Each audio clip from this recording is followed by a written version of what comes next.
How is everyone doing? Myself, Jeff Black, Brandon Cruz. We're here for Chasing Clarity Health and Fitness Podcast. Today we have episode 33. We're going to do reverse diet and recovery diet phases. That's going to be our topic. So Brandon got a bunch of questions. I got a few, but Brandon said he was just bombarded and he loved it. But what we're going to talk about specifically is the importance of having a well-planned post-diet exit strategy, which is something you're currently going through. And I've been talking about out there, which I really admire. Before we begin, I actually had a question. I actually got hit up about wanting to talk about business real quick. Remember how we said we would talk about it? How do you deal with the imposter syndrome? How did I deal with it, or how do I help others deal with it? Well, even at our level, I think it's fair to say that when we dabble into new areas, we still kind of go like shit and, get clammy. I know every time before I present, I get psyched up. You know what I mean? Like I'm ready to bash my head through a wall. So we all go through that, like try to hype ourselves up. I think that's what they mean. Like, how do we keep showing up day after day, keeping that imposter syndrome at bay? And if I was wrong on this question, hit me back and say, like, no, idiot, you asked it wrong. But I believe that's what you're getting at. Like, because you and I are known as very consistent people. Absolutely. Like we could be murdered. I never miss. Yeah, we could be murdered easy because people would know exactly where we're at what time. Like it's pretty bad. So at this point, but how do you quiet that? Because I want to talk about how I'll do it, but I want to get your opinion before I get going. Yeah, so it's ironic that you're asking this because you didn't bring this up off air. However, I actually had this conversation with my girlfriend this weekend. We were talking in regards to business and just reflections. It was this past weekend was her 35th birthday, and so something that I often do, and she does this as well, is we get very reflective on our days of birth. And so we were just speaking about just the last year, the accomplishments that she's had, and she's had a really big evolution in her own perspective and approach to her career, her business, and things of that sort. And so when we first met each other, she had no interest in having her own business, and now she's working towards opening up her own studio. Hopefully, I didn't spoil the surprise on that one, so hopefully she doesn't kill That's me. That's fucking badass. Way to believe in yourself. Go, girl. But anyway, we were speaking about it, and we were talking about how, I'm at 6 months of having been on my own, and, I'm going 10 years into coaching, but this is the first time that for 6 straight months that I've only worked for myself. I haven't had a corporate job. And we were speaking somewhat on the concept or the topics of imposter syndrome, as well as, there's ebbs and flows within business. There are highs and there's lows, and there's a lot of valleys within it, especially when you're doing it all on your own, like I am. And so, I kind of, asking me questions in regards to this, and I'm going to, rephrase it a little bit to imposter syndrome and how with it. I have to remind myself of the things that I've done and accomplished over the years. And I always, there's a sense of security in the fact that I have excelled and succeeded in many other areas of my life, whether it be competitively in bodybuilding, whether it be in school, top of my class, whether it be in the corporate world where I was, a national sales director. I ran multiple companies. And so often within my own coaching business, when I hit a roadblock or I hit an obstacle and I feel like it's almost insurmountable in my head, I'm kind of, self-catastrophizing and things of that sort. I always remind myself of how far have I come thus far? And has there been anything that I've encountered that has stopped me from being able to either learn or overcome something that's been a difficulty, something that's been a setback, or something that has caused a stall, whether that be physically, mentally, financially, emotionally, any of these areas. And I have it. And the reason for it is because I continuously work, and I have a white belt mentality to everything that I take on, especially business. I am always, and you know this very well, I am always looking to learn from others. I think, one of the greatest utilities that I have with our friendship is that I learned a ton of business from you. You know what I mean? We don't talk about, we do talk about coaching a little bit, but more in a business perspective. And so I have people in my corner that if I don't have the answer to something, I will frivolously seek out those answers. And that's where you really have to, you don't have to know everything. In my area, I'm very big into, physiology and things of that sort. But when it comes to a business perspective, I have a question. I have a network of people. And if I don't, I will make sure that I'm able to find someone that has that scope of practice. They have that experience as well as they have the education on it. And I will not hesitate to pay for a consultation, pay for their knowledge, bring them out for a cup of coffee. So it's not that you have to know everything and you have to have all this confidence in every single skill set. You don't have to be a jack of all trades. However, you have to have the confidence that you have the discipline and the diligence to, if you do not know something, whether it be how to do something or you don't know knowledge on a topic, that you will seek out those that do, and you will make sure that by any means necessary, you will learn what is necessary to get yourself to the next level. I really like your answer, and I think it's going to really contrast to mine. I'll be honest, I have a fuck you list, and I talk about it in my book. There's just it's more of a doubt thing. People who doubted me, and then I'm really good at shaming myself for feeling guilty if I don't do what I feel I could have done my best at. And I feel like if I don't show up, then I let so many people down. It's like something, I was telling you about something that's just bugging me today, which is throwing me off my game privately. And, you know, I was just, you get to that point and I'm like, I have to bury it down because so many people are counting on me to pull a rabbit out of my hat. 30 plus people on my team. My companies are expanding rapidly, like we've talked about. Like, I can't get enough talent. If you're listening and you want an in-person coaching business, I can hook you the fuck up if you want to have a conversation. I'm dead serious. But legitimately, that's what really works for me. And it sounds very much anti, like you should be like, oh no, like I just want to keep learning and that like Brandon is. And that's what Brandon has to tell Brandon to make Brandon do what Brandon does, right? I Fair think to we say. take different sides of the equation. You Exactly. allow responsibility to drive you forward. I allow self accountability to There you drive me go. forward. It's two different things, but they're intertwined at the end, right? Like, same point. And this is why I try to tell people, like, when you listen to people for advice, find the advice that resonates with you. Like, I can listen to Ed Milet and be like, oh, I want to go to bed. But just hearing Andy like talk, like I resonate more with him because I'm like that.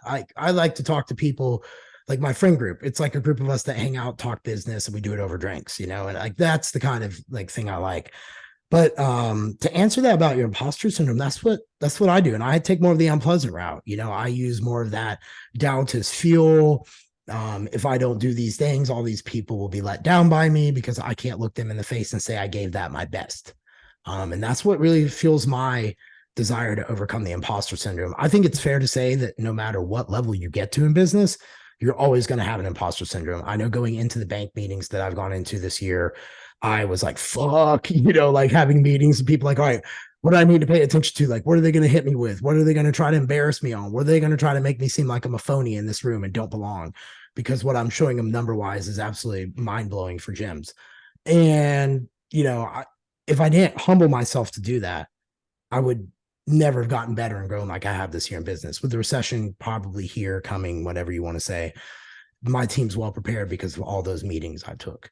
And if it wasn't based on the idea of letting those who I could let down push me forward, I would still be there. And that doesn't even matter what level you're at. As you keep climbing, you're going to keep pushing yourself in new ways if you're doing it right, which means you're always going to have a little tiny voice in your head that says, "Ooh, are you sure about this?" I mean, oof, oof. Brandon, you went through that, by to leave, that little voice that you said, you were talking like, you fucking do it. You're ready. Just do it. Do it, do it, do it, do it. And It's you like did you have the good angel and the bad angel on your shoulder, and they're exactly. telling you two contrasting stories about yourself. But I think it's really important to be able to take that energy, whether it be nervous energy, anxiety, angst, and you take all that energy and you express it towards the task, the challenge, or whatever you're trying to do. So I know before presentations, I had a massive fear growing up of public speaking, and it wasn't until I got into the supplement industry and I literally was by force sent to different places around the country because I had the knowledge. I was that person that I was really quiet, but I had all the knowledge. And when it would be one-on-one conversations with a manufacturer or a chemist or with the owner of the company, they knew I knew everything. I just would get nervous and I would stumble over my words and I didn't have the presentation skills. And it wasn't until, I allowed that anxiety and that nervousness to actually fuel me to do even better, to really, I see it as a way to fulfill some of the potential and the talent that I have. And I allowed those feelings that would generally, that cause of uneasiness or that discomfort that a lot of people run away from, I embrace it now. I know that I'm a naturally anxious person. I know that I'm someone that lives off nerves, but it drives me forward and it makes me better. So it's really about taking whatever things that you're looking. It's also about a mindset shift. A lot of people look at imposter syndrome as a negative thing. They think it's something that's holding them back. If you could take that feeling that's making you feel inadequate and make it drive you forward to make you better, that is a weapon in and of itself. Agreed 100%. All right, man. Well, how's your life? Thanks for bantering that with me. And, for Absolutely. whoever asked that question, I can't remember off the top of my head. We hope we answer that. And if you got more, ask. And if you guys got more questions about that, ask. We're just here to share our journey too, same as you all. B, how was your last 7 days? With that being said, though, bro. Man, my last 7 days have been eventful, my man. I'll go first into like the nutrition and training side because that is something that I have been doing updates on. But I just entered, as you had mentioned previously, I just entered week 8 of my post diet recovery phase. So my plan is I'm deloading this week just to drop off some of the accumulated and residual fatigue that I've built up over the course of this mesocycle. And I also wanted to have a little bit more time for Thanksgiving or to like really celebrate with my friends, my family, my loved ones because I'm still going to school. And the thing is that although Thanksgiving is prominent here, I work with people all over around the world, so clients are still checking in. And then also, a lot of my classes are in England. They're based in England. So I still have courses even on Thanksgiving. So I wanted to take away a little bit from training and allocate a little bit more time to being able to spend time with my friends and family when I have the ability to. And then next week, I'm planning on starting a new training cycle. And then in addition to that, I'll be transitioning from the post-diet recovery phase into a building phase. As I'm a big believer in periodizing and pairing both my nutritional phases with my training phases. Then on the personal side, this past weekend was my girl's birthday party, and honestly, dude, the party couldn't have went better than it did. She had an incredible turnout. The event center that she had rented out was filled and packed with people that all love her and really expressed how happy they were. They came from around the country, so it was so good to see people. People were flying in, and it was great to meet so many people that I hadn't had the opportunity to meet, just due to the fact that we've been together a little over 2.5 years, but we started dating right before COVID. So there was a lot of like close friends that she went to school with that I never met because of the circumstances with COVID. They lived in, Florida and different areas. So they have been yet to be back to Jersey, but they made the trip out for her. So it was just so good to see her happy. And then a funny thing is last weekend we mentioned about our last week's podcast, we were talking about holiday desserts. And I said that I wasn't a fan of pumpkin. Now, guess what she's been doing, Jeff? Making a bunch. You'll never guess. Making so watch this. Yeah. No. Okay. I want to hear. All right. So every weekend, we have a date night, and she makes me dinner, and she does a special protein brownie dessert that fits in my macros. But not only that, it digests really well. She makes this specially for you every single week. She's done it for years. Ladies, step your game up if you're listening for your man. I'm expecting no less. She treats you like a king. Fuck, I'm demanding it too. All right. Hey, let's get it. No, I'm very appreciative of it, but she's been doing this literally every week for years.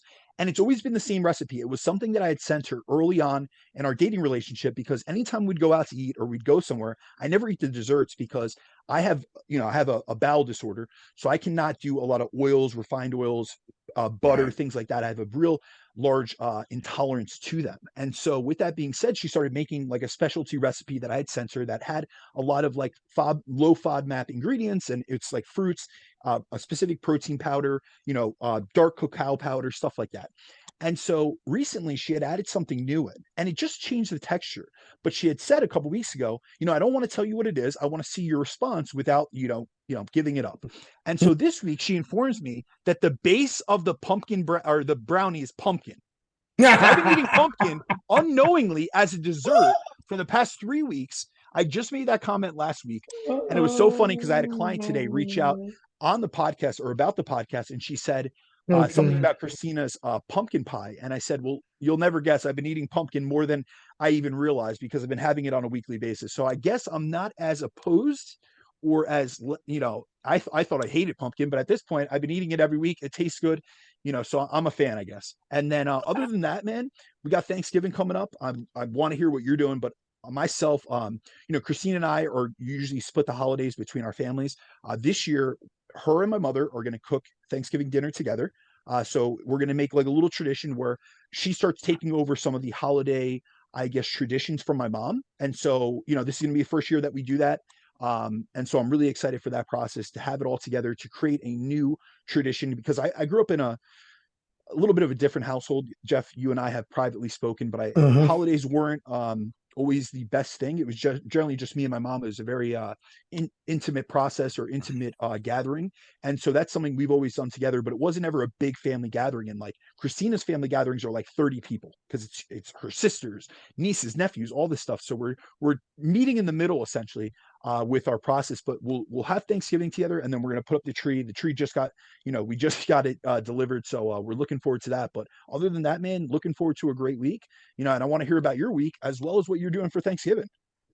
Well, my week's been, you know, weekend was very relaxing. Friday night we had a cornhole tournament at the gym. We had like 40 plus members show up for our Good Lord. turkey thing and all that. Dude, it was freezing. It was like 25 degrees out. But Who won? Did you do well? no, I got kicked out in the semi round. Dear Lord. It's okay. It's okay. I'm getting better at it. We're slowly improving, but um, I don't know if you listened, but last week we did that Excellence Cartel podcast about men's health, mental health, and masculinity. Um, I had a lot of guys reach out to me. A few said that after that conversation, they're going back to therapy, which I thought was It's phenomenal. really great. But me personally, dude, honestly, like the last week, my life, personal life's been burning.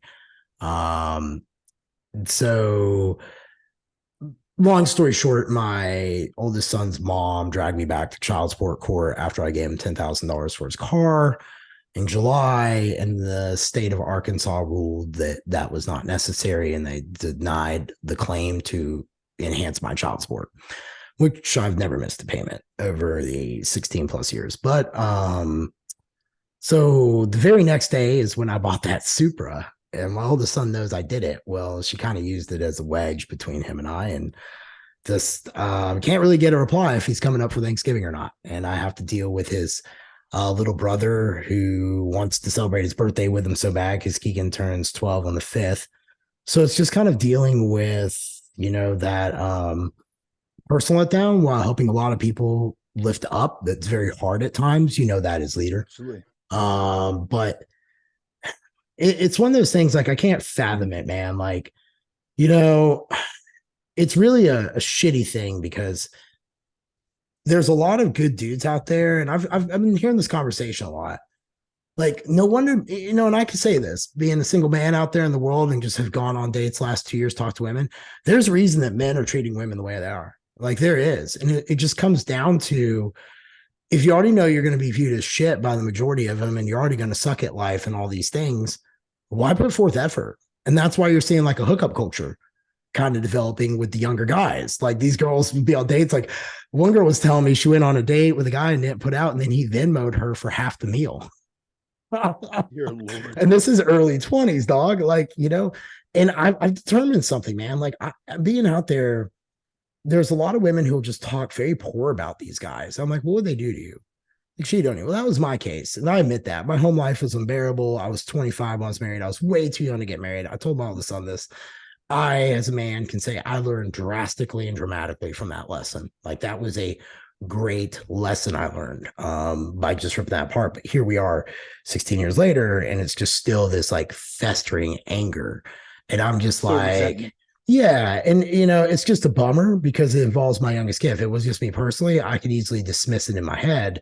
Like, oh, that's fine. When he's a little bit older, he'll see. Because I'm like, look, when this kid falls in love and he gets his first like girlfriend that doesn't like mom being in the picture all the time and calling the shots, that's when the pedal is going to hit the metal. And I'll be like waiting to help him navigate that because that's going to be a trying moment. But just kind of a letdown personally, and it just sucks when it kind of just seems like you could do all the things that you're supposed to do and carry all the pressures. Like, I don't really have time to process this, my friend, because I have so many people who I can let down at any moment.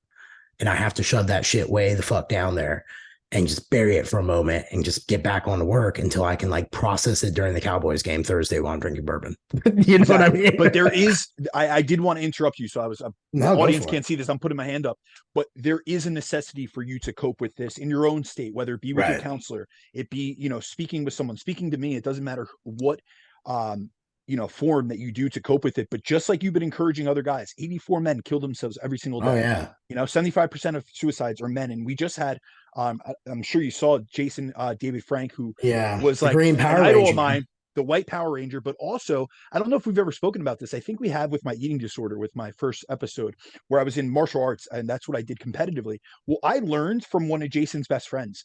So my instructor was actually a very close friend of Jason's, and Jason had given him one of the motorcycles from Power Rangers. So I grew up as a kid with this karate instructor who I got a black belt under, and he used to ride into class on like warm days in the white Power Ranger motorcycle. So like when I saw that, it was just like, this was a guy, Jason David Frank, successful martial artist, successful, um, you know, TV star and movie star and things of that sort. And people are suffering out there, and it's unfortunately, it's especially men. We're seeing, a lot of times when we look at mental health rates and, the risk of depression, we always report on females. And that's because they're more expressive with it. But women also have other coping mechanisms. So when I speak with my female clients, they are more likely, or they're more at a higher, or I don't want to say a higher likelihood, but they're more open to counseling. They're more open to going to psychologists or psychiatrists. When I say that to some of my guy clients, it takes them like me really, having a really good relationship with them to them being open to it, because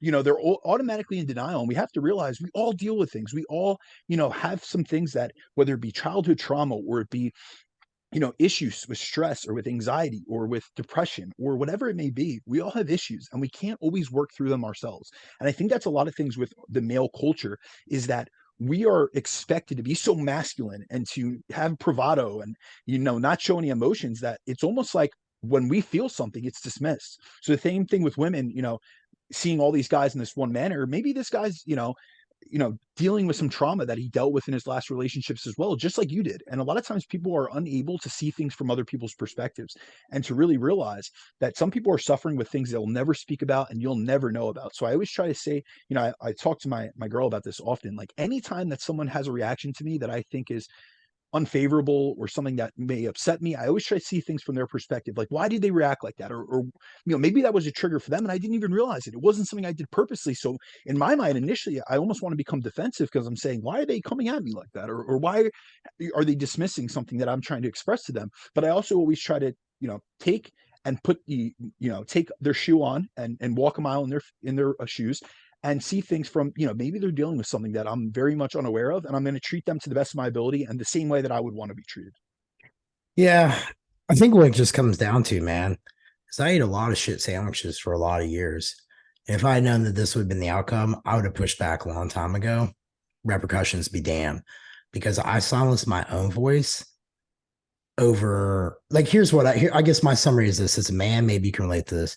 I don't give a fuck how you want to address me. You can address me for my sins I did against you, but don't bring collateral damage into it. That's how I look at you. Step person to person to me, fuck that. I'm cool. Like me, we straight. But you start giving me collateral damage, that's when I take it real personal. And that's when I'm like, you know what? All right. All right. You know, I feel you there, fair. man. Yeah. No, thanks. Let me share that, because I just want to be Absolutely. honest, like with the audience. Like, it was a wild week. Like, I'm helping all these men. I'm feeling so happy. Like, I have these amazing screenshots in my phone.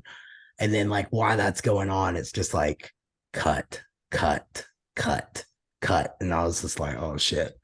So, all right, you ready to break into this, man? Oh, real quick, Physique Education Collective, January 27th, 28th. It's that Friday, Saturday. It's in Tampa, theexcellencecartel.com. Ladies and gentlemen, please go ahead and get your tickets, because we're only allowed 50 seats. And there's always a last minute rush. Now, we've only sold a few tickets, I think 5 or 6 so far. I'm sure with the holidays, people are waiting. But at the very least, consider going ahead and buying your ticket now. These seminars are getting more expensive to put on because of the cost that they're recovering after COVID. Like, they like are requiring us to put down like over like 3 or 4K just to be able to do it. Where, like, in perspective, Dallas was like 2, and then Denver was okay. Like, the events that we've done. So there you go. Like, and then that's why when we pull it to Nashville, we get save a lot, Absolutely. because of the overhead side. So if you guys are interested, tickets are available. Brandon will be speaking. He's got a hot topic. He'll be posting about it in his stories and going over that. But the topic number 1. So these were questions that came your way based upon like previous podcasts we've done, correct? Yeah, so I had Okay. about 25 to 30 questions over the last month, maybe like the last 4 to 6 weeks, regarding reverse dieting. And then also, I not only do our podcast, but that I also, my goal is to do 2 podcasts a week. I get more requests than that, but I've committed myself to myself that I will do at least 2 podcast appearances a week. And I have kept that up for 2 years, which is why I've amounted so many podcasts.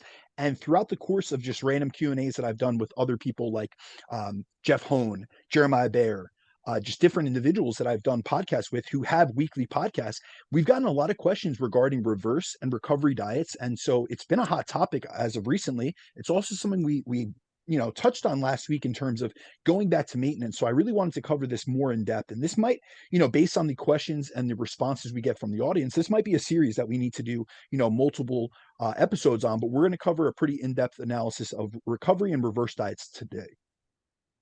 Um, All right. Well, let's get into topic number one, the importance of having a well planned post diet phase.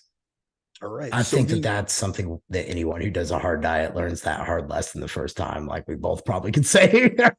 you know what they do, but often I Yeah. find that it's not just the first time, it is multiple diets. And that's why we have a society of chronic yo-yo dieters, because they didn't learn the first time. So I really hope that, by listening to this podcast or sending this to a friend that you see as a chronic dieter or a yo-yo dieter or a cyclical dieter, that we're able to educate both the audience and then those who are within their own circle, whether it be their clients, their friends, their family, about the necessity and the importance of having a well-planned post diet phase. Because the main reason why I find it so vital to educate clients about the importance and need for planning for the post diet phase is because most individuals do not have a chronic issue when it comes to losing fat. They have an issue maintaining their fat and weight loss. One of the most disappointing situations is when you've been successful in completing a diet and have finally seen the fat loss results you've been aiming for, only to rebound and regain the body fat you've lost just as quickly as you lost in the first place.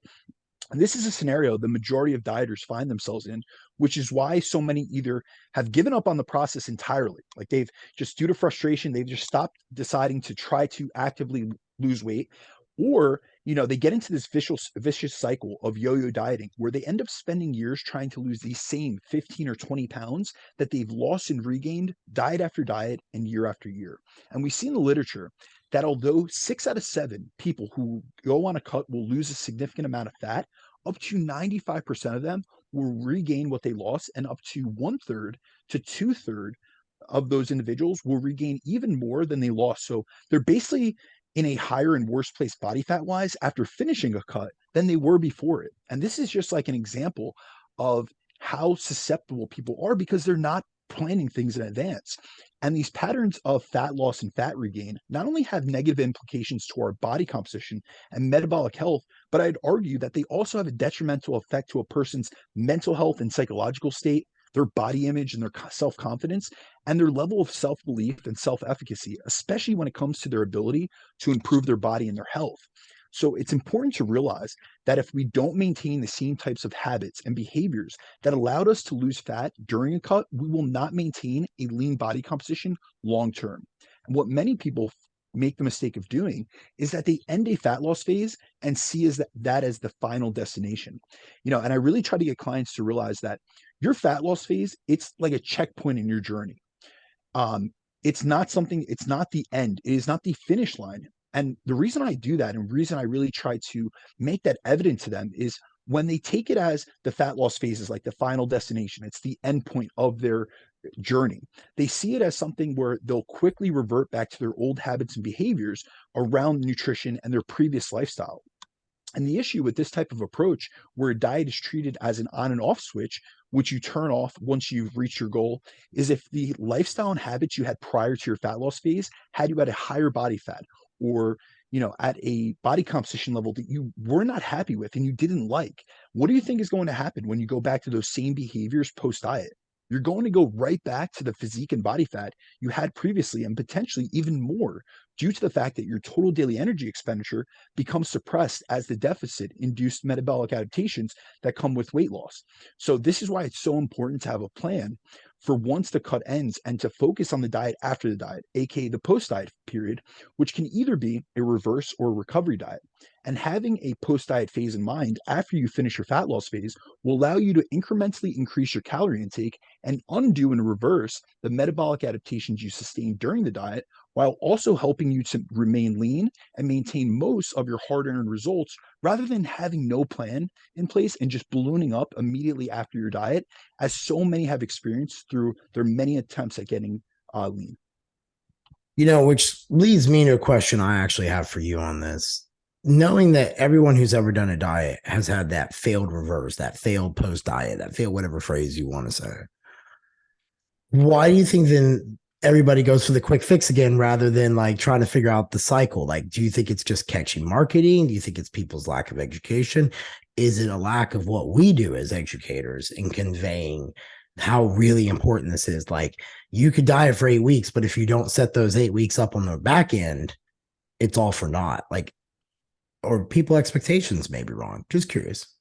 Yeah, I think it's a multifactorial issue, but right from where I'm at in my space, I guess in my career, what I see a lot of coaches do is they market or they really focus on fat loss in and of itself, and they very rarely talk about maintenance. Maintenance isn't sexy. Let's think about it like logically. Maintenance is a nebulous goal. It's maintaining the results you had, but everyone's always looking for that next, dopamine rush, that next chase, that next goal.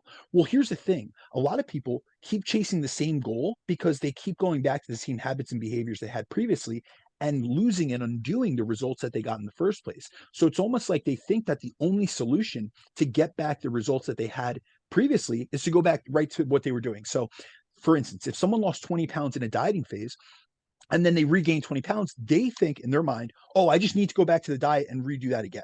Well, what ends up happening is oftentimes they haven't undone the metabolic adaptations they sustained. So they have a lower total daily energy expenditure. So the next diet's harder and the next diet's harder. And maybe, during these cycles of weight loss and weight regain, what we really see is people often regain more than they lost in the first place. So now that they're at a higher body weight and a higher body fat percentage, every one of those diets becomes longer, becomes more difficult and harder to adhere to. And they're also frustrated by the fact that they have never been able to attain and maintain the results that they got. So often they're looking at a solution. They're looking at a quick fix, but they're not looking at the root cause of the issue. And the root cause of the issue is that you didn't focus enough on maintenance. You focused on fat loss, you got the fat loss, but you never learned how to maintain it. You never cemented new habits, behaviors, lifestyle modifications that are going to serve you long term. You looked at things in the short term perspective. And what I really encourage people to do, and I always make this apparent with clients, I'm not very much concerned with what a client can do in 12 weeks. Of course, I can get a client amazing results in 12 weeks. However, I'm more concerned with where they're at 12 months from now. And I actually made a post about this today. I have a long term client. We just celebrated a year working together. His name's Michael. He's from the Cayman Islands, and I posted a transformation of him today. And over the course of the last 12 months, he has lost 50 pounds or close to it. I think he's at 48 pounds. And that has been through multiple dieting phases. But in between those dieting phases, we've had multi-week long diet breaks. We've had reverse dieting phases and we've had maintenance phases. So it's been done in a periodized fashion where we've went in and out of different nutritional periodization phases in order to potentiate the next phase and also lower diet fatigue. And each time he's gotten better at maintaining the results that we got in the previous fat loss phase. So right now, we're re-entering a reverse diet into a maintenance phase as he's hit like where his goal was. And right now we're entering the holidays and I don't want him dieting or actively dieting through the holidays. However, he even sent me an email right before I got on this. And he spoke about how I've changed his life and his approach. And he's a coach in and of himself, but he was still susceptible to regaining every single time that he lost weight because he got so narrow-mindedly focused just on the goal of getting to a specific weight or a specific body fat percentage that once he got there, he was elated and he got to his goal. So he eased off the gas. And it's not that you have to keep your foot on the pedal, 24 hours a day, 7 days a week, 365 days a year, but you can't look at dieting as an on and off switch. You have to look at it as a dimmer switch where you turn the intensity up and down based on the phase that you're in, based on what's going on with your life, your stresses, your responsibilities, but it's never on completely and it's never off completely. Okay. I really appreciate you taking that a little bit further from me. Why do we need to transition into a post diet phase then? Like, why wouldn't you just go straight to maintenance? Why wouldn't you do all these other things?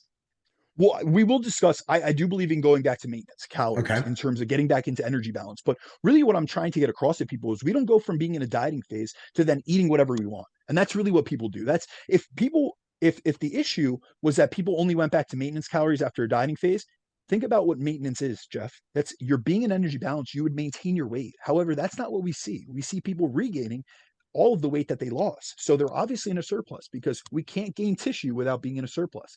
And so I think really when it comes down to it, the need for transitioning into a post diet phase is that the process of losing body fat, it has, I always say this for every gimme, there's a gotcha. So the process of losing body fat has a ton of positive benefits, but it also brings along some inherent drawbacks, which need to be addressed once the fat loss phase ends. Because, you know, during a fat loss phase, we see that we have a decrease in the amount of calories we burn per day via, it's usually mostly via a reduction or subconscious reduction in our levels of non-exercise activity.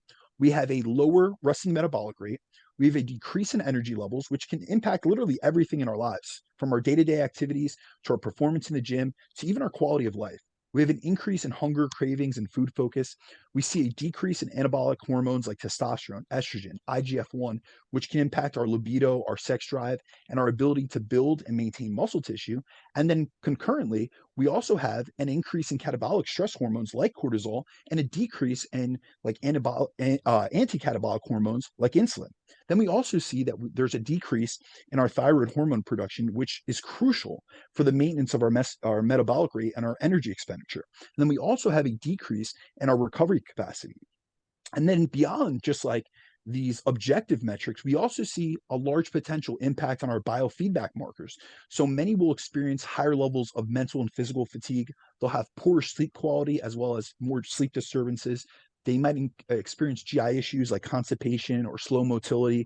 And then we also experience a change in mood and motivation. And not every single person experiences all these, but these are potential drawbacks to dieting. And so what we have to realize is we can't stay in a deficit forever, which is why we need to transition into a post-diet phase where we get out of a deficit, as it's crucial to periodize our nutritional phases to get the best outcomes so that after a cut, we really need to focus on getting into a more conducive environment for recovery, restoration, and growth so that we not only maintain the results that we got, but we're able to have phases where we're in a deficit, out of a deficit. And then, when we're out of it, we're essentially restoring a lot of our fuel reserves in terms of, our energy, our recovery, our training performance, our muscle mass. And we're building things. And then if we have more weight to lose, so for instance, in the example with my client, Michael, we went through cyclical periods of dieting into maintenance phases.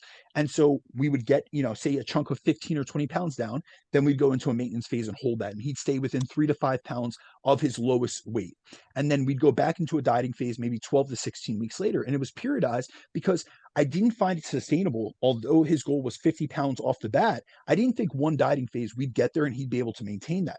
But throughout the entire course of the process, both during his dieting phases and his post dieting phases, we're maintaining a lot of the positive habits that allowed him to get results in the diet phase itself. So high levels of physical activity, high protein intake, nutrient dense diet, things like that, that set himself up for success, both in the diet and then after the diet. And so really we have to make sure that we're setting ourselves up for success, not only in terms of losing fat, but maintaining or keeping it off. What is the goal of the post diet phase then? All right. So I'm going to take this from my perspective as a coach because there are multiple things that I focus on. And this doesn't mean that every single person is going to focus on this, but from my own coaching perspective, I'm 10 years into this. And so, I'm sure that every coach approaches this a little bit differently, but there are many goals that I focus on during the post diet phase with both my clients and then also with myself because I'm currently going through this. And really, my main focus is on mitigating the adaptations they've sustained, getting them out of a state of low energy availability, and also helping them learn to maintain a lot of the positive habits and behaviors that we've developed during the dieting phase itself afterwards, not just during the diet, but after it, so that they don't revert back to what they've done in the past and have this massive and unhealthy rebound they've experienced following their previous attempts at losing body fat. So the first goal that I have is to increase calorie intake and energy availability. So the first step to the post-diet period is to increase energy intake in the form of adding calories and food to reverse the adaptation sustained, which will improve all aspects of their quality of life as well as their ability to maintain their improved body composition in a more sustainable, healthy way. Because, like I mentioned before, we can't live in a deficit, nor should we. That wouldn't be a healthy manner of going about anything. And we have to realize that in order to maintain a good body composition, you have to make this a lifestyle. And the only way we can do that is in a sustainable fashion. So there are going to be times you have to push to get leaner, to get really, very lean. You're going to have to push yourself. You're going to have to go into an energy deficit. And there's going to be some things that are unsustainable in the long term. However, this is not a long term play. So we have to make sure the first thing we focus on when the diet is done, when the actual fat loss phase is done, is increasing calories to make all aspects of life better, as well as make it more sustainable from a lifestyle perspective. Then the second goal I'm looking to do is to reverse the metabolic adaptations induced by being in a prolonged energy deficit. So the main adaptations that we see during weight loss come in the form of decreases in our metabolism, aka our total daily energy expenditure, and our hormones. So this is what we want to work on reversing during the post-diet phase. So for anyone out there that's not familiar with the concept of metabolic adaptation, we did a full episode on this. We called it, I believe, the metabolic adaptation masterclass. So please, feel free. I think I went in over an hour on that, just on that very topic. However, You did. I'll give a little brief overview of what we're seeing for those that haven't listened to that episode. So, when it comes to our total daily energy expenditure, eating more, so increasing calories, will increase all four components of your total daily energy expenditure. As we see that when we eat more, it increases our basal metabolic rate. It increases our thermic effect of feeding due to more food coming into the system, which our bodies have to burn energy in order to digest, metabolize, and absorb. We also see an increase in exercise activity thermogenesis, so the amount of calories we burn during exercise, because when you have more energy coming into the system, you're going to have better improvements and increases in your training performance, output, and your volume tolerance. And then also, one of the biggest aspects that's downregulated and accounts for the majority of metabolic adaptation are subconscious reductions in need.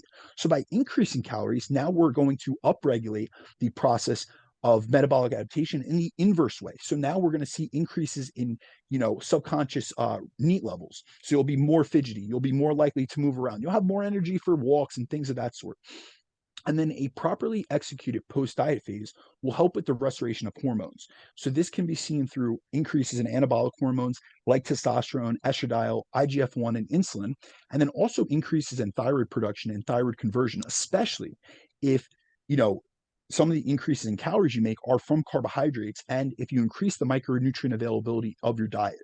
Then also with that, we're going to see, when we increase carbohydrates specifically, we're going to see reductions in cortisol. So now we have more anabolic hormones, more of these positive hormones that contribute to feeling better, having a better metabolic rate, maintaining muscle tissue, and then reductions in stress hormones.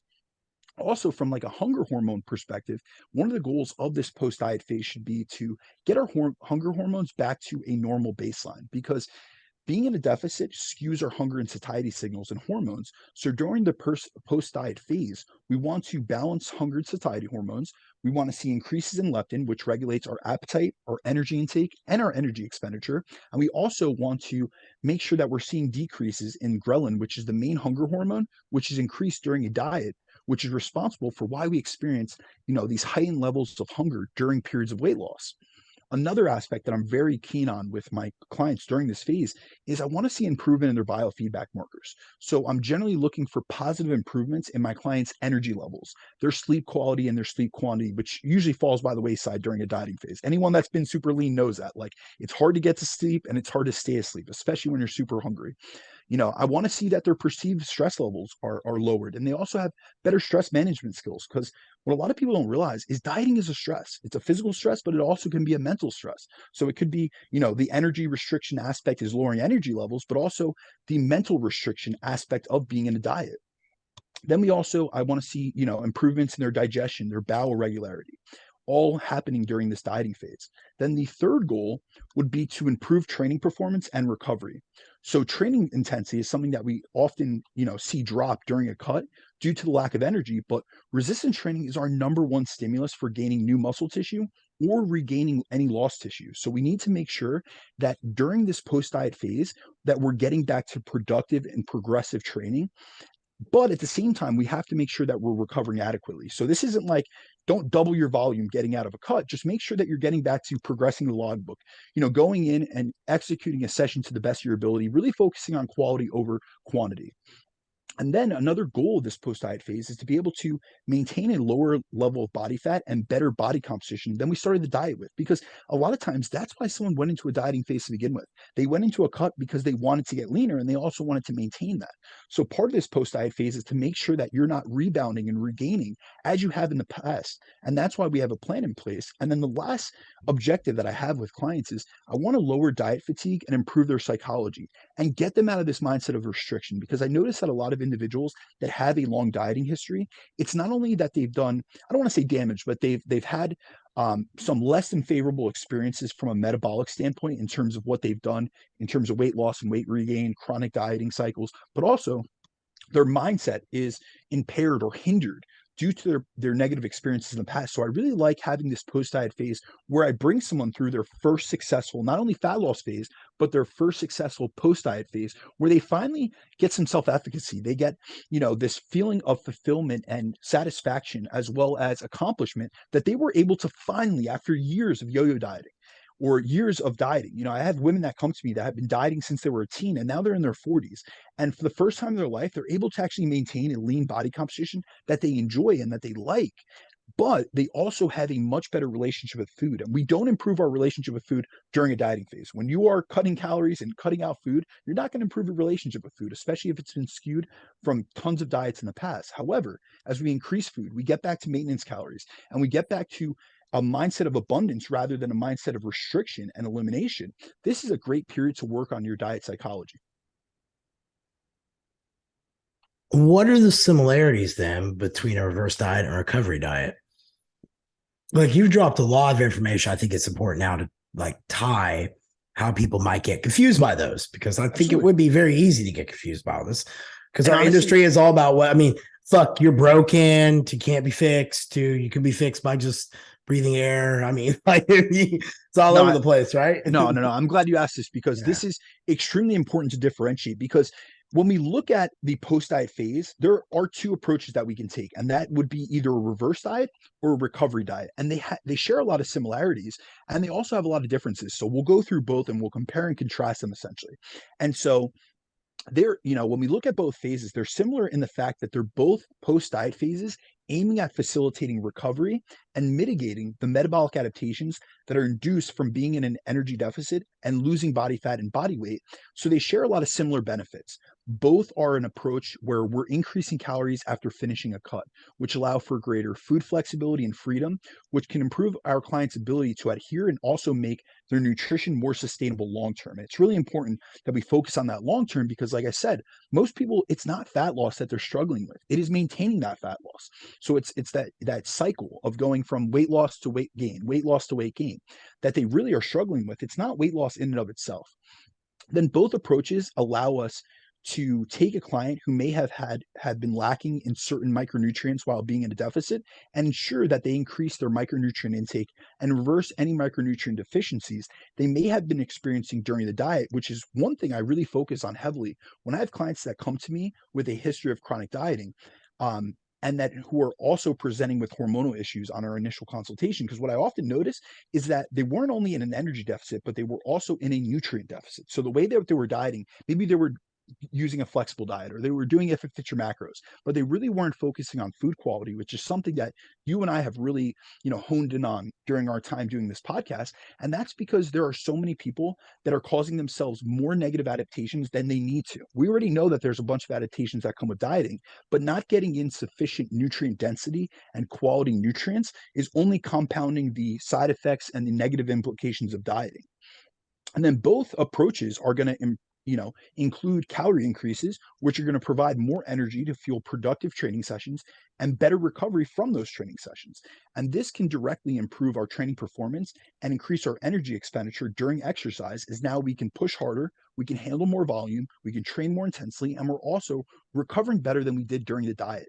Because often a lot of feedback that I get from individuals is that they weren't able to keep up with their training intensity during a diet because they utilized over restrictive diets. So a lot of times I'll have clients come to me and I'm like, what is your training program like? And it's like lackluster. They're not using any reps in reserve. They're not going anywhere close to failure. It's very low stimulative training. And a lot of times they're hemorrhaging muscle tissue, because they Yeah. focus so much on the weight loss aspect that they stop focusing on really what we're looking for is quality weight loss, which is the loss of body fat with the retention of muscle mass. However, they were so focused on the scale that they sacrificed everything to get to the lowest calorie amount that they could, and with that they lost muscle mass. So now they've lowered the resting metabolic rate, they've lowered their metabolism, they've had so many implications as a result of that, that really now let's utilize a reverse or recovery diet to really improve that training performance. And with how I program, both reverse and recovery diets, I focus on increasing carbohydrate intake, which is going to increase muscle glycogen stores, which can improve training performance. It's going to improve recovery. It has, benefits to anabolic signaling, and also leads to better pumps in the gym and a fuller, rounder physique. So often, especially during those first initial weeks, a client's looking better. Like they're restoring and replenishing muscle Right. glycogen. They're looking fuller, but they're still just as tight because we're just going back to maintenance calories. So it's not like they've actually gained any fat tissue. We've just restored this depleted glycogen storage that they had. And then both approaches are going to help to lower diet fatigue and provide a mental break from the stress of dieting, which will improve a client's psychological state and their relationship with food. And both approaches provide clients with a better ability to manage hunger and appetite as compared to being in a fat loss diet. Because oftentimes the biggest hurdles or the biggest bottlenecks that people have within a dieting or a fat loss phase is dealing with issues with hunger and appetite as well as energy levels. So these are all being restored. And so really when it comes down to it, with both of these approaches, I'm looking to improve their biofeedback and get their body back into a more balanced state of homeostasis, which it prefers. Now, the next thing we came up with, what are the differences between a reverse diet and recovery diet? Do you want to elaborate on more of those, or do you want to cut into what type of clients we could use a reverse diet with?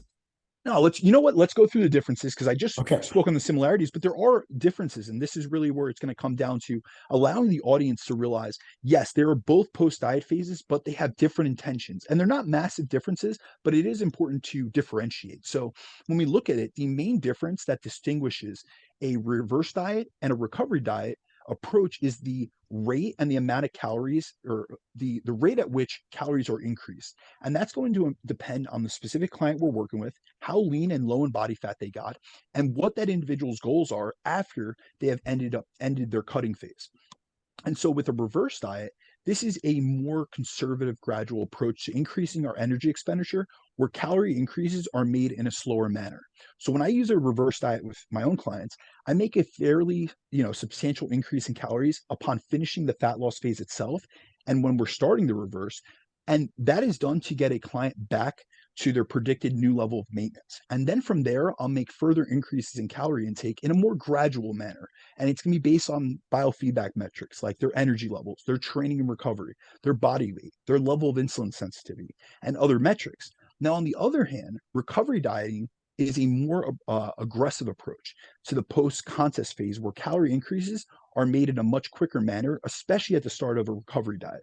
So when I use a recovery diet with clients, the goal is not only to just increase calories, just increase their calories back to maintenance and get them out of a deficit like I would with a reverse diet. With a reverse diet, I'm making a substantial increase, but it's based on what is their new predicted level of maintenance. But with a recovery diet, I'm actually trying to get them to maintenance and above maintenance. So I'm actually getting them into a surplus because this is a diet that's more reserved for competitors and people that have gotten extremely lean to a level that it's unhealthy. So we actually need to regain body fat. In order to do so, we need to get into a state of a surplus. All right, then what type of clients would you use a reverse diet with? I think Right. definitely anyone who comes to you who's been told by someone they're broken. Dear Lord. So Dun, when it dun, comes down dun, to it, dun, it's going to be dun, two dun. different classes of individuals that I use a reverse diet with and a recovery diet with. And that's why we want to distinguish or differentiate the two. So I'll generally use a reverse diet with a few different categories of clients. I use this with many of my general population, my lifestyle clients, as these are individuals who haven't gotten down to essential levels of body fat like a physique competitor does. And when we speak on recovery diets, you'll see that I generally reserve these for physique competitors. So with reverse diet clients, I'm usually going to use that with someone who's gotten to a sustainable level of body fat and they want to maintain a lean physique long term, but they aren't so lean that it'd be unhealthy to try to maintain their current level of body fat percentage. And so, that's going to be one type of client. Another type of client would be someone who has reached their fat loss goal and has improved their health markers as a result. And they want to maintain not only their body composition, but their health improvements. So, this is often the case. Like, say that I get a client that has insulin resistance and they're in this suboptimal state of health when they come to me. And we've used a fat loss phase. We've used a cut to drop body fat, but also to improve their health markers like their insulin sensitivity, their blood pressure, their blood lipids, their aerobic fitness, and other aspects of their health metrics. Well, that is only going to be maintained if we maintain most of the fat loss and the weight loss that we've had. So if I have someone that comes to me and they were 25% body fat and they had skewed health markers and we got them down to 15% body fat, they're in a much better state. So it's not like we have to regain body fat in order to restore their health because they're actually much healthier than they were at the start. So this is where we'd utilize a reverse diet to try to keep them lean and maintain a lot of the positive benefits to their health metrics that we were able to get as a result of the diet itself. Then another, type of client that I would utilize a reverse diet with is someone who, if they finish the diet and their biofeedback is in a great place, there's really no reason to make aggressive increases in calories at the end of, the post-diet phase. So if they're in a really good state, they've had a short diet period, they've lost some body fat, but it's something that's super sustainable. They don't have negative, implications or effects to their training, to their sleep, to their recovery, to their blood work. None of these things. They're in a really good state. We could just maintain that. And then if they have another fat loss goal, say 8 to 12 weeks later, we can go back into a fat loss phase and get even leaner, but there isn't like this inherent need to have aggressive calorie increases. Another client that I'm going to utilize this with is if I have a client who has poor insulin sensitivity or they're, erring on the side of being insulin resistant, this is the type of client that I'd want to take a more controlled method of increasing calories with in order to make sure that we're not making them more insulin resistant, which is going to hinder their nutrient partitioning. So if I'm just throwing a ton of calories after the diet, that's only going to induce a greater state of insulin resistance, which they're already suffering from. So this is only adding insult to injury. And then I'll also, a rare case that I'll do, but this is something I do want to highlight on because when I do speak about recovery diets, you're going to see that I generally reserve those for contest prep and photo shoot clients, but I'll also use reverse dieting at the tail end of, say, a contest prep or a photo shoot prep if I'm able to get a client ready early. And what I'll do with a reverse diet is I'll essentially titrate their calories up towards the end of that prep, towards the latter half of that prep with those clients to feed them up into the show or into the photo shoot. And that's just being able to, dissipate some fatigue, increase energy availability, restore their training performance, but also fill them out in the process. So oftentimes, sometimes I won't have to run a peak week with a client, like where we do like, say, a 2 or 3 day loading phase, because for 2 or 3 weeks previous to them finishing the actual contest prep or the photo shoot prep, I've been gradually increasing their calories and their carbohydrates throughout the process, and they've been filling out. But it's important to note that none of the clients that I use this slow and steady approach to reverse dieting with are shredded and stage lean, because keeping them at that new level of body fat is unsustainable and harmful to their health. So this would never be the case where I would take a competitor and keep them in this dieted down state, because that is going to be harmful to their health. But on average, these are going to be the individuals that go from, over having an over amounts of body fat, like they're overly fat, to a healthy level of body fat. And really what I'm trying to do is help them maintain, what the results that they've gotten, but also increase their calorie intake so they're able to maintain this new lower body fat percentage, but also they're able to not only look better, but feel better and perform better throughout the process. All right, I think it's probably important we wrap this one up. So, whoever, man, was this like one person who asked all these questions or a bunch of people? Because they're pretty good. No, I had a ton of people that asked All right. questions. Which type of client would we use a recovery diet with? Okay, so this is going to be really specific. So with a recovery diet approach, it's generally just going to be reserved for a physique competitor or client who has competed or completed like a photo shoot prep or a contest prep where we've gotten them extremely lean and to essential levels of body fat. We're staying at this level of leanness would not only be unhealthy for them, but wouldn't be sustainable from a lifestyle perspective. So I've used, that's going to really be who it's reserved for.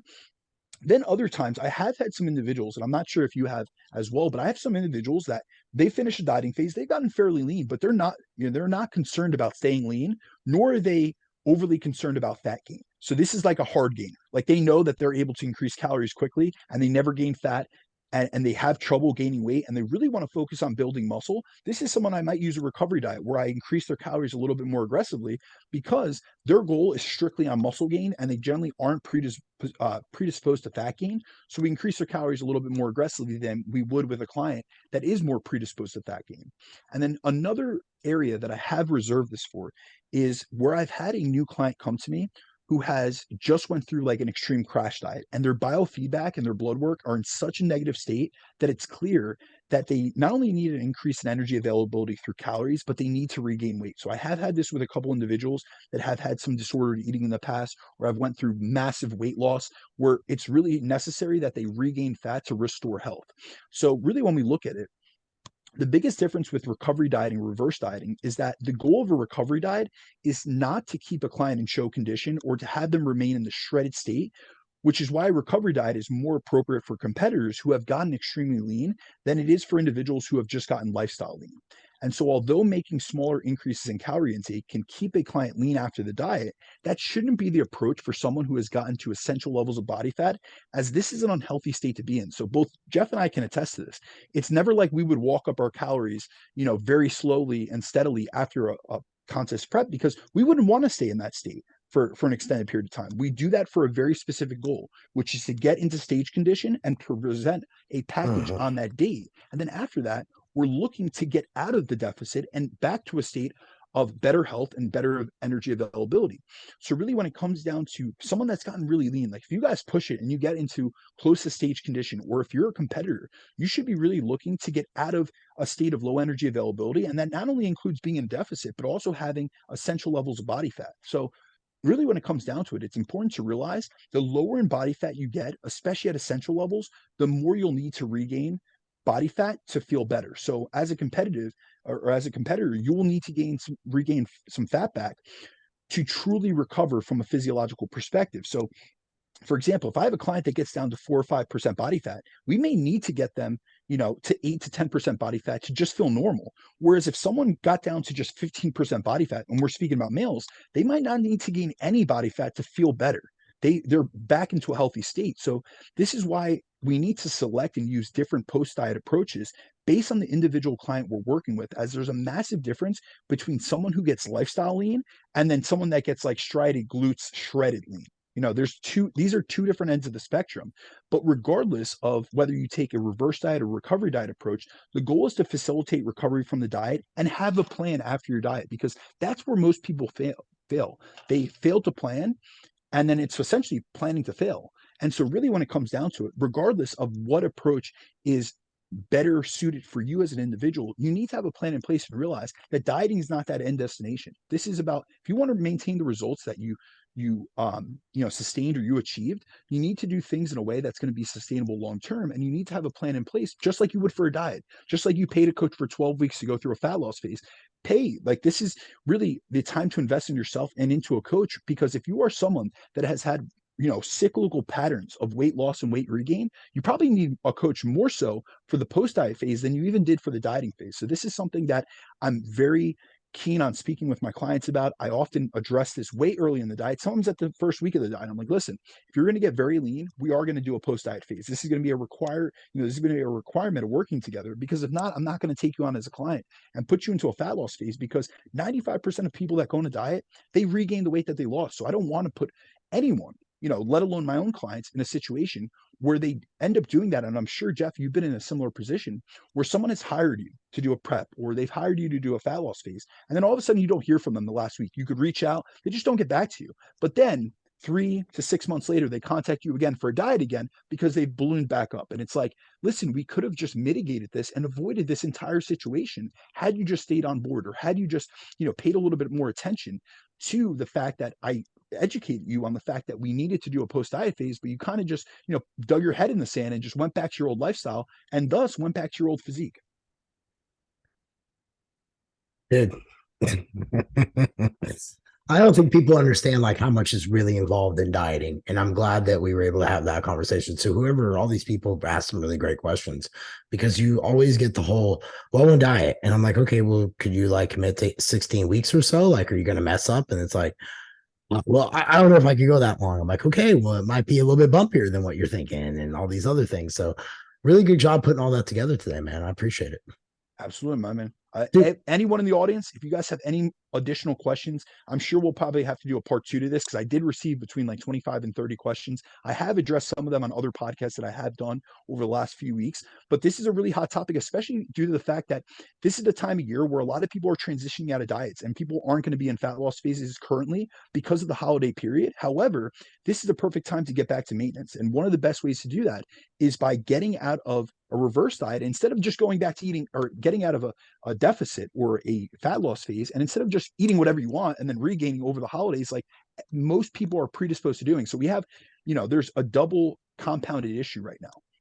We not only have the fact that most people will go on a diet and regain what they lost, but we're also in a holiday period, which is starting this week, which is the 6 week period in which average Americans gained 51% of the weight that they'll gain throughout the course of the year. So if you're just finishing a dieting phase, I encourage you, listen over this, send us over any questions. We can do a follow-up episode on these concepts if need be, but really plan things out in advance. Listen to our holiday episode, which debuted last week, and really plan to get back to maintenance. However, do it in a controlled manner, especially if you just finished a fat loss phase, because you are going to be more predisposed to regaining weight if you go into this massive surplus. So this are just some considerations to make and just some things to be attentive and aware of. Where can everybody find you at? Yeah, absolutely. Guys, feel free to reach out to me on Instagram, which is Brandon DeCruz _ or on my email, which is bdecruzfitness@gmail.com. I want to wish everyone out in the audience a happy Thanksgiving. This will debut the day after Thanksgiving, but we're very appreciative for all your guys' support. Please comment, share, subscribe. We always appreciate all that kind of stuff. And any reviews would be, especially 5-star, would be much appreciated. Be sure to share us, ladies and gentlemen. That's really helpful. And plus, it allows us to engage with y'all. And the ratings, definitely iTunes and Spotify. Those are the two that matter for us most. All right, man. Well, you have yourself a good day, and I appreciate the chat. You too, brother. Peace.